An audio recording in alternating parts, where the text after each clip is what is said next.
Hello, welcome. We'll get started right at the top of the hour. If you'd like to put your name and your facility into chat.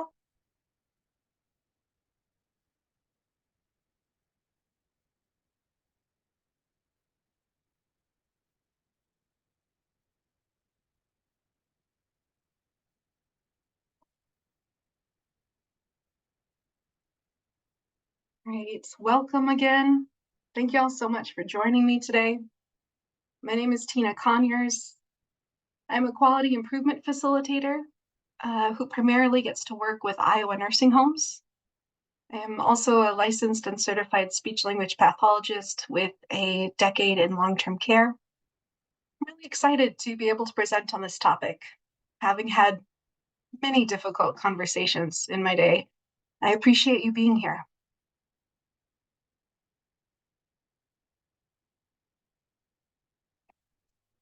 Before we end today, I hope you'll feel more comfortable and confident to lessen the difficulty level of conversations by utilizing family perspectives, to identify mitigating communication strategies, and to leave in action with a plan to implement a positive and sustainable change in your home's processes regarding unplanned transfers and advanced care plans. A review of what we already know, just as a quick introduction. Unplanned transfers are common. 2.2 million annual ED visits in pre-COVID times, and more than 1/4 of all nursing home residents are hospitalized annually. They're really costly in terms of increased healthcare utilization for transport, examination, diagnosis, and therapy, let alone the cost of exposing someone vulnerable to a lot of well-documented risks, like medication errors, delirium. Looking at the literature, compared with residents with no transfers, residents transferred to the hospital had higher rates of new pressure ulcers and longer healing times. Acute hospital admissions are associated with further functional decline. An ED visit was associated with a 3-fold increased risk of a new gastrointestinal or respiratory tract infection.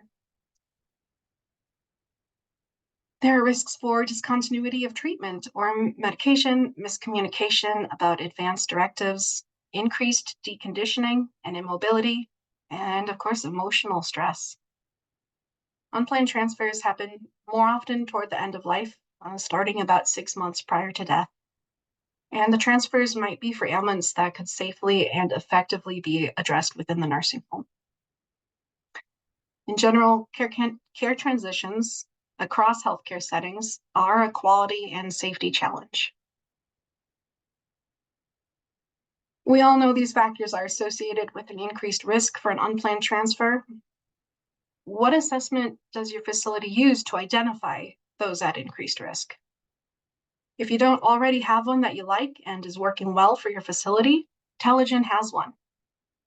This tool could also be used as a gap analysis for your current assessment. And then what are you doing with that data?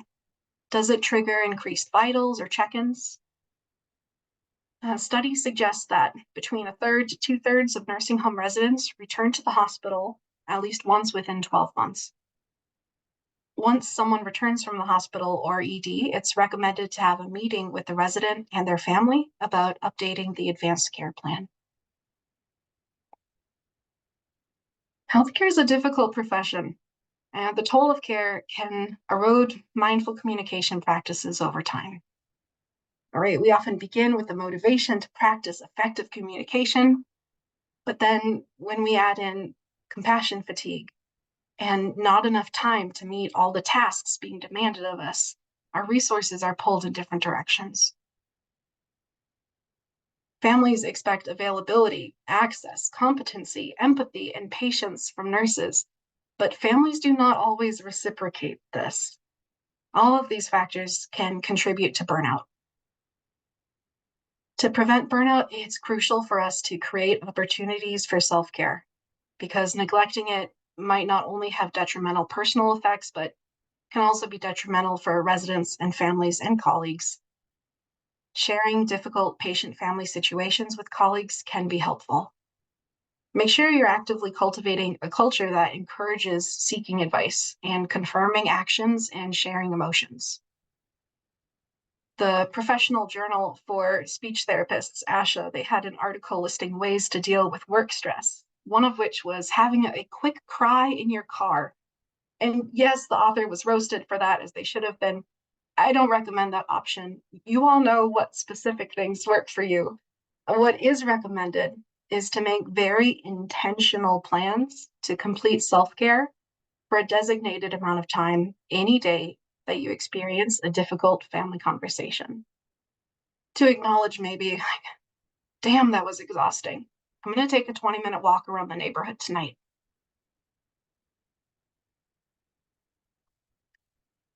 In most of these studies, demanding relatives have been reported to increase residents' likelihood for hospitalization and therefore represent a challenge. The literature reports that this pressure is predominantly exerted when family either lacks confidence in the quality of nursing home care and/or are unprepared for the resident's potential end of life. It also arises when agreement about advanced care planning and communication within the family hasn't yet happened. Relatives can complicate emergency management when they feel overburdened and not prepared for the situation. So let's chat a bit about family perspectives. We know that family may be insisting on a transfer because of insecurities with the quality of care at the nursing home. Maybe the perception or reality of the facility being short-staffed. Although it would be a gamble to assume that the hospital and ED are not also short-staffed. Family members may worry that the resident will have to wait longer for a call light to be answered or to receive PRN meds or timely access to the physician. Studies have shown family fears that changes in condition aren't noticed quickly enough in nursing homes. So how can we assuage these fears?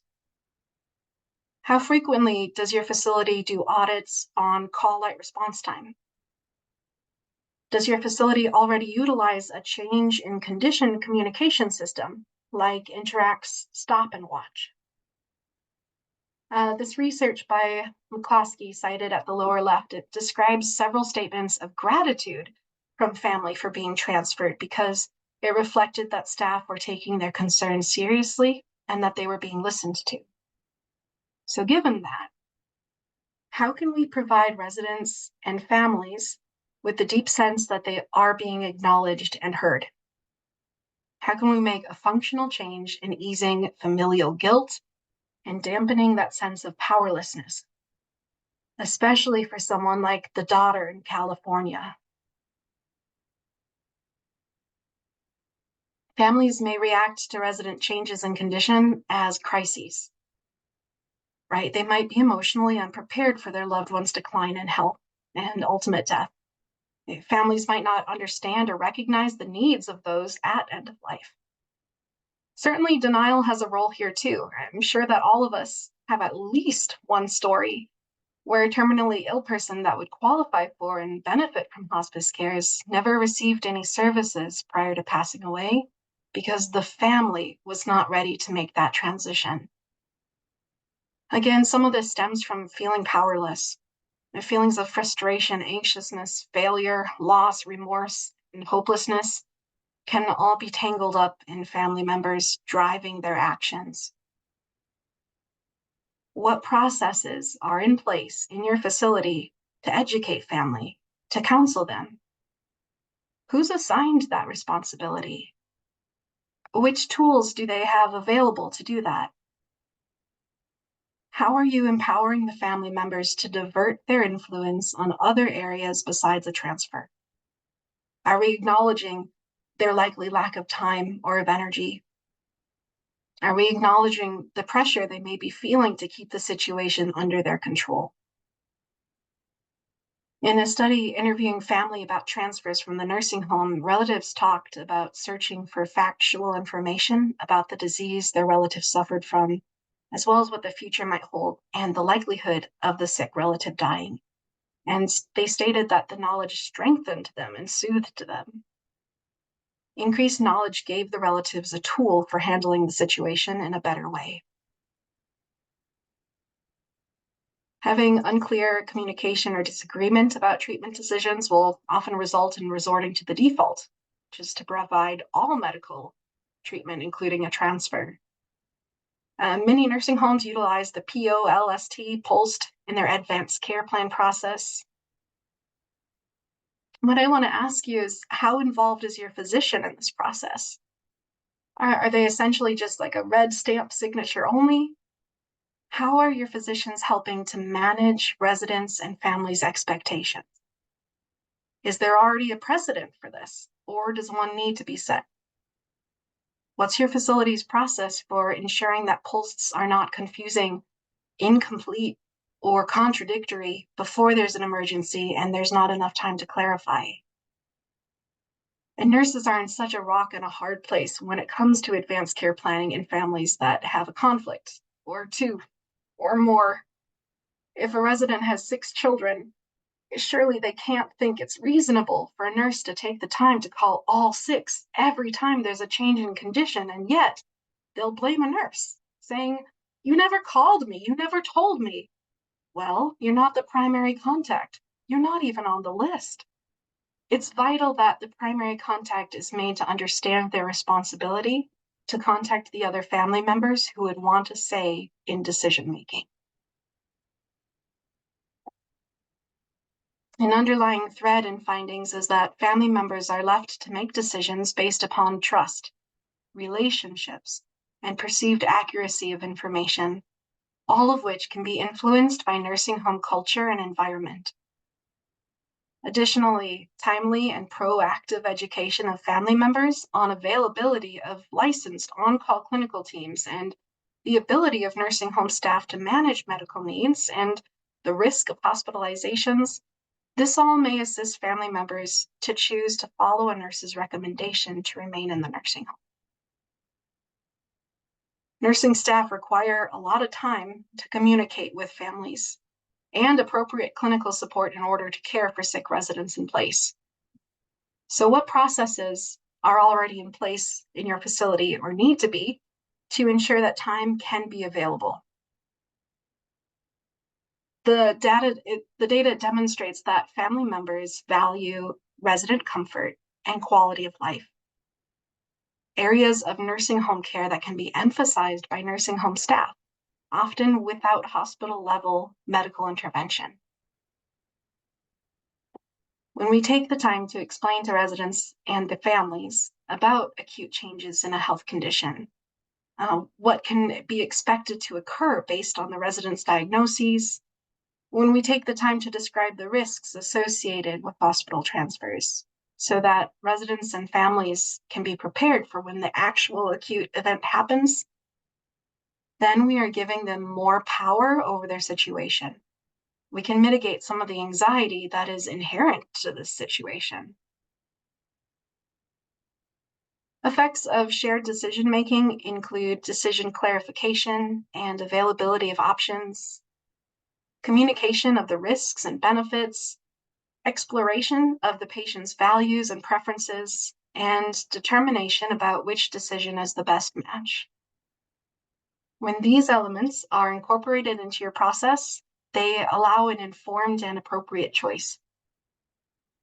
Shared decision-making can give family members a feeling of more power. And of course, residents' transfers must be person-centered and custom-tailored. Now we'll hit on communication.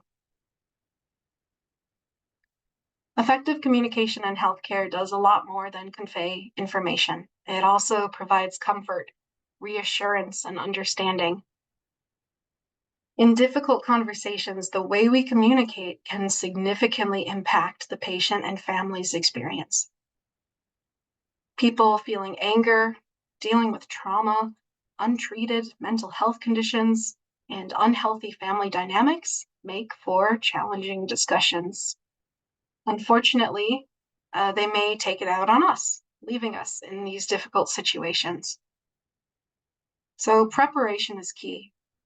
Before initiating a difficult conversation, it's important to gather all the necessary information about the patient's condition. Complex medical jargon can be overwhelming even at the best of times for those that are not in the healthcare profession.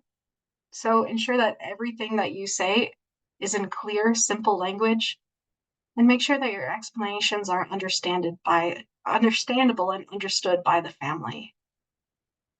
Open-ended questions allow the family member to express their thoughts and their needs.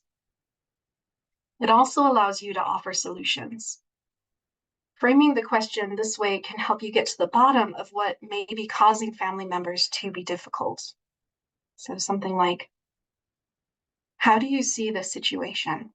Or what would you like to know?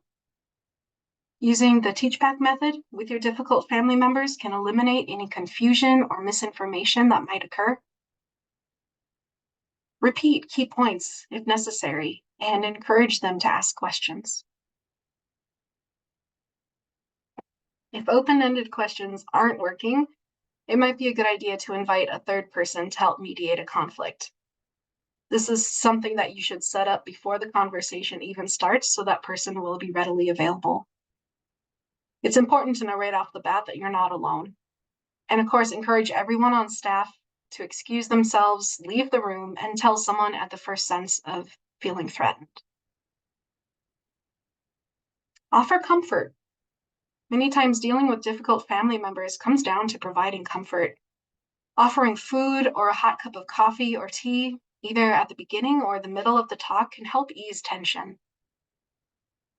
Comfort can come in many forms. The family member may become upset when surrounded by the resident or other family members. Talking to them away from their loved ones in a private room is also a way of offering comfort. As healthcare professionals, we should offer comfort to all family members, whether they're difficult or not. Providing comfort to family members who need that extra attention can remove a layer of stress, leaving them less anxious, worried, or difficult. Listening is a powerful skill. Every one of us can improve our listening skills. This is a form of validating their feelings. Try to uncover inferences or assumptions. And remember that as soon as emotional highs enter the conversation, one may no longer be operating with rational thought, but rather responding to those emotional triggers. It can help to acknowledge feelings, making sure you phrase it more so like, it seems like you might be feeling really scared right now, rather than, I can tell you're scared. I know exactly how you feel.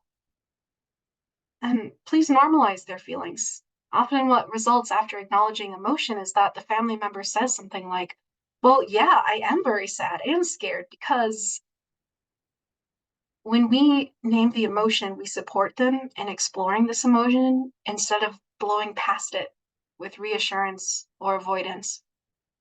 Things generally don't get better by avoiding them, they tend to build. By acknowledging the emotion, you allow them to answer to the worry, fear, concern, and turn the intensity down a notch. Active listening involves paying full attention. It is crucial to give families time to speak and express their feelings without interruption. Investing in listening to a difficult family member can help de-escalate certain situations. We can offer silence. This is so hard to do because it's really uncomfortable. We want to fill it with hope and comfort, but being quiet can offer the person space to process the situation. People in crisis and deeply emotional circumstances don't necessarily feel awkward or uncomfortable with silence. Rather, they may feel supported by the presence of the person offering silence. It can take a couple minutes before someone is ready to talk, but what ensues will help the family member process the circumstances far better than encouragements could. At the end of the day, if you don't feel good, you won't have the patience to deal with difficult family members. So emphasize the importance of self-care before and after these discussions with family.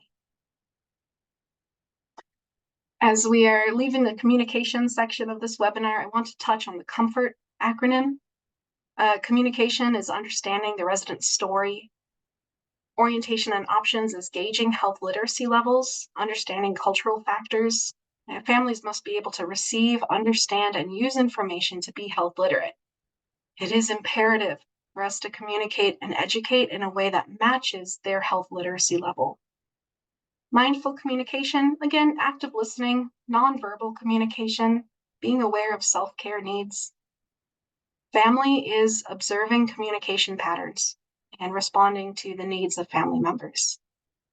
Openings, identifying pivotal points in care and finding common ground. Relating is realizing the multiple goals for residents that can exist when talking about uncertainty, learning what hope means to the resident and their families, and linking quality of care to life domains. And relating also involves being aware of the family member's understanding of the disease and its probable course, and being willing to meet residents and families where they are and accepting the change brought by serious illness.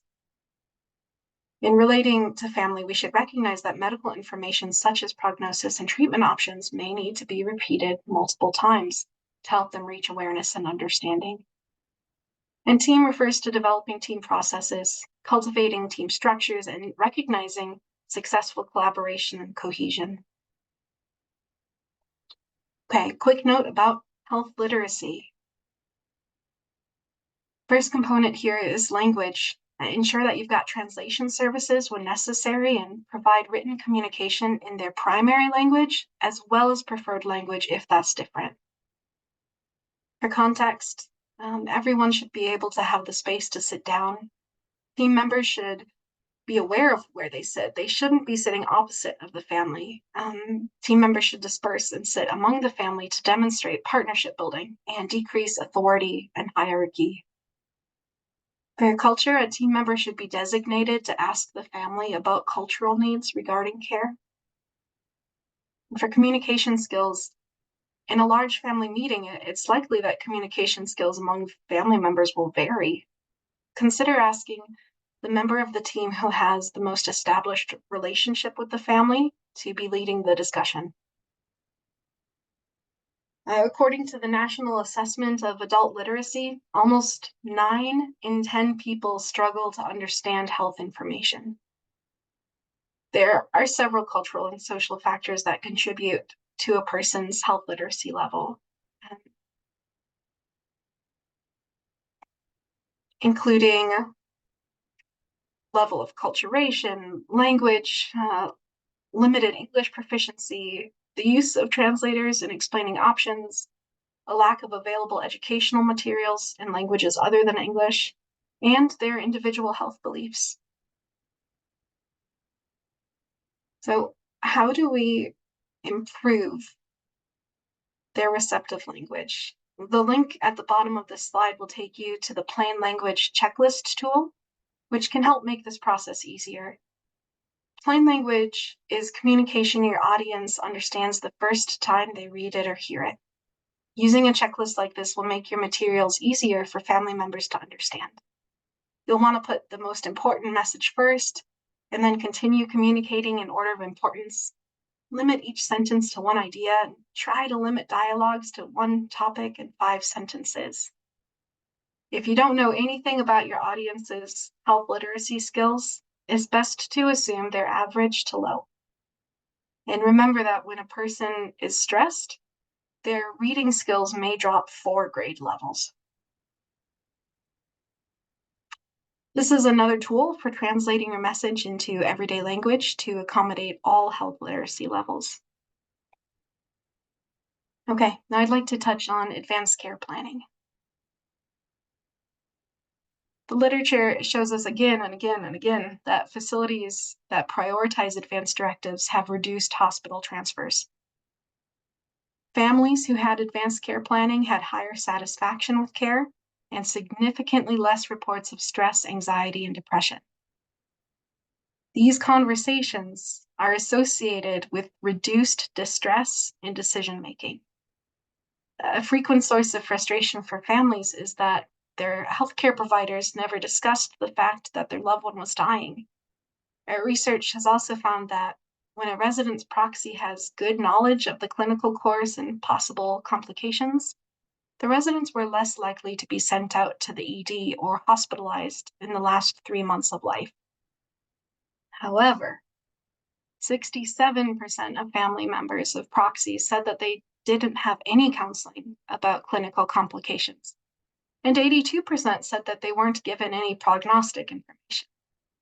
Now, to me, those numbers seem way too large to be accurate to the situation of what the providers have said, so I see this as being accurate to the proxy's perception and memory. What this does tell us for sure, though, is that proxies felt that they weren't given enough information to make informed choices. My questions to you all are, what is your process for determining how much family knows? Is your team already utilizing the teach-back method? Are there already multiple repetitive opportunities being taken for education about prognosis and complications? Palliative care is often brought in too late. One barrier here is that patients and families may confuse palliative care with hospice care. During these conversations, emphasize that signing an advance directive does not mean the residents will not get the care that they need. How are you all identifying health literacy? Those notes from before are applicable here as well about teach-back and repetitive education. So when it comes to advanced care planning, who should be involved? Well, of course, the resident, their immediate family, the nurse, the physician, the social worker, if you are lucky enough to have a palliative care expert, and if appropriate, a spiritual leader.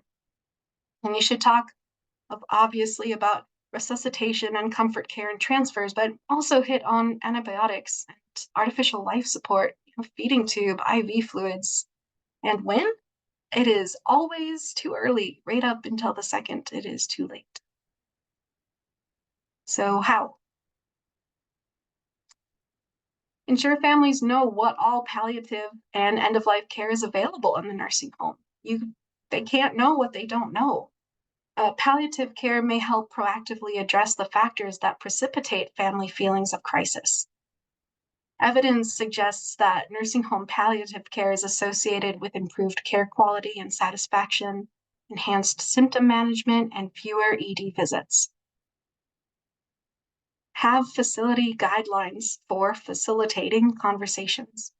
And it's recommended to start the conversation 6 to 8 weeks after admission. Often we do it at admission, which is already such an overwhelming time of transition.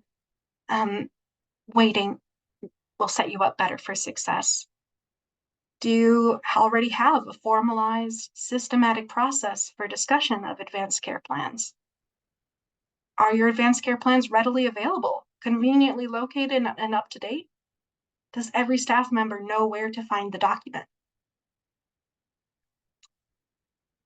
For phase 1, you're going to assess resident status regarding end-of-life care. You're going to establish that common language. You're going to identify unrealistic goals and wishes. Ensure that they know about the disease progression. If the wishes documented in the medical record are not realistic, then they're not going to be helpful in honoring the wishes at end of life. So you'll identify inconsistencies between their wishes and the documentation, and inconsistencies between resident goals and family goals.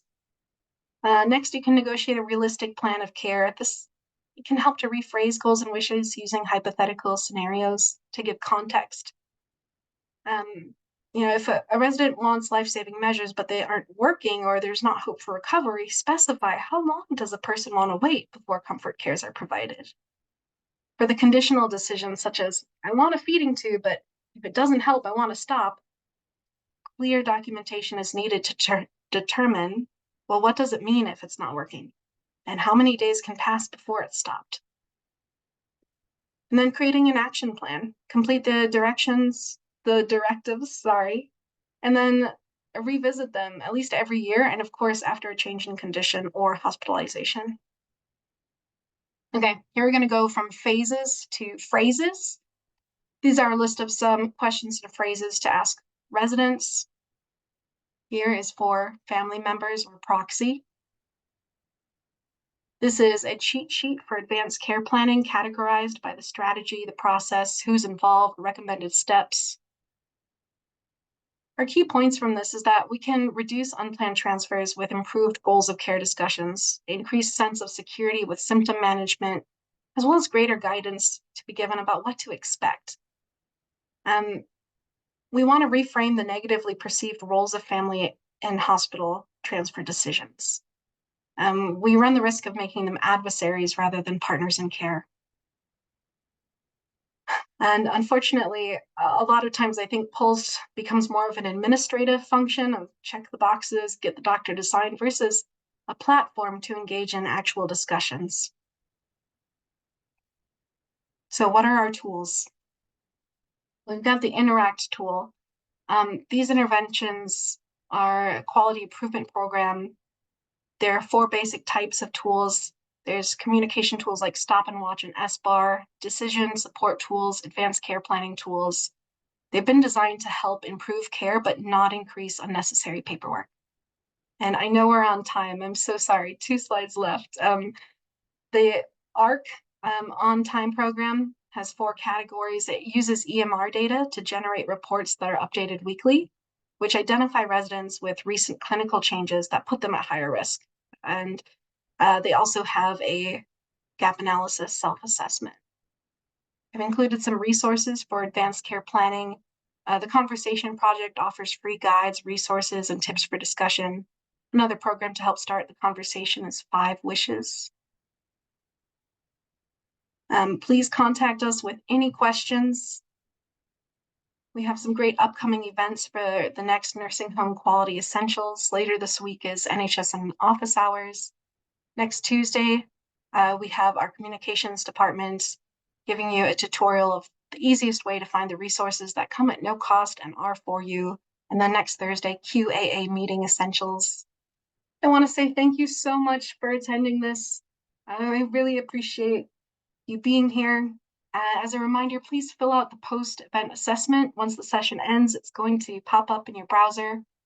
That helps improve the quality of this quality facilitator. Hope you all have a wonderful rest of the day. Take care.